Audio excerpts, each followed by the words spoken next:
ಉಚ್ಚಿಲ ಶ್ರೀ ಮಹಾಲಕ್ಷ್ಮಿ ಆಂಗ್ಲ ಮಾಧ್ಯಮ ಶಾಲೆಯಲ್ಲಿ ಶುಕ್ರವಾರ ಮಧ್ಯಾಹ್ನ ಪಡುಬಿದ್ರಿ ಪೊಲೀಸ್ ಠಾಣೆ ವತಿಯಿಂದ ಮಾದಕ ದ್ರವ್ಯ ವಿರೋಧಿ ದಿನಾಚರಣೆ ಪ್ರಯುಕ್ತ ವಿದ್ಯಾರ್ಥಿಗಳಿಗೆ ಮಾಹಿತಿ ನೀಡಲಾಯಿತು.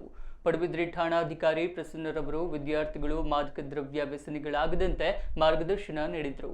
ವೇದಿಕೆಯಲ್ಲಿ ಪಡುಬಿದ್ರಿ ಠಾಣಾ ಸಿಬ್ಬಂದಿಗಳಾದ ಯೋಗೇಶ್, ಸೋಮಶೇಖರ್, ಶಾಲಾ ಮುಖ್ಯೋಪಾಧ್ಯಾಯಿನಿ ಶಾಂತಲತಾ ಶೆಟ್ಟಿಗಾರ್, ವಿದ್ಯಾರ್ಥಿ ನಾಯಕರಾದ ಭೂಷಣ್ ಮತ್ತು ಪವನ್ ಉಪಸ್ಥಿತರಿದ್ದರು.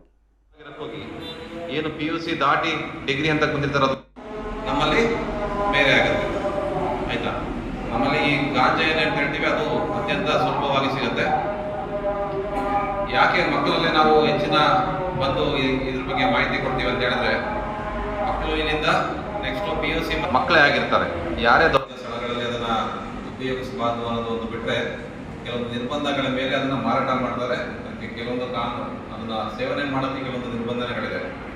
ಆದರೆ ಈ ಏನು ಮಾದಕ ವಸ್ತು ಅಥವಾ ನಾರ್ಕೋಟಿಕ್ ಡ್ರಗ್ಸ್ ಅಂತ ಹೇಳ್ತೀವಿ, ಇದು ನಮ್ಮ ದೇಶದಲ್ಲಿ ಸಂಪೂರ್ಣವಾಗಿ ಸರ್ಕಾರದಿಂದ ಬ್ಯಾನ್ ಆದಂತಹ, ಮತ್ತೆ ಅದನ್ನ ಮಾರಾಟ ಮಾಡೋದಾಗಿ ಅದನ್ನ ಸೇವನೆ ಮಾಡೋದಾಗಿ ಅದನ್ನ ಮಾಡಿದ್ರೆ ಅದ್ರ ಮೇಲೆ ಕಾನೂನು ಕ್ರಮವನ್ನ ಜರುಗಿಸಬಹುದು. ತುಂಬಾ ಈಸಿಯಾಗಿ ಸುಲಭವಾಗಿ ಸಿಗ್ತಕ್ಕಂಥ ಒಂದು ಡ್ರಗ್ಸ್ ಅಂತ ಹೇಳಿದ್ರೆ ಮಾದಕ ವಸ್ತು ಅಂತ ಏನ್ ಹೇಳ್ಬೋದು, ನಾವೊಂದು ಗಾಂಜಾ ಅಂತ ಹೇಳಿದ್ರೆ ಈಗ ಈ ವಸ್ತು ಅತ್ಯಂತ ಸುಲಭವಾಗಿ ನಮ್ಮ ಭಾರತದಲ್ಲಿ ಸಿಗುತ್ತೆ. ಹಾಗಾಗಿ ಇದನ್ನು ನಾವು ಮಾದಕ ವಸ್ತುಗಳ ಸಾಲಿನಲ್ಲಿ ಭಾರತದಲ್ಲಿ ಮೊದಲನೇ ಸಾಲಿಗೆ ಸೇರಿಸ್ಕೊಳ್ತೀವಿ.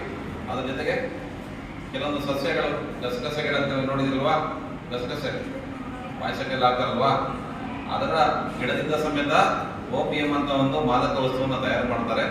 ಆದರೆ ನಮ್ಮ ದೇಶದಲ್ಲಿ ಅದನ್ನ ಬೆಳೆಯೋದು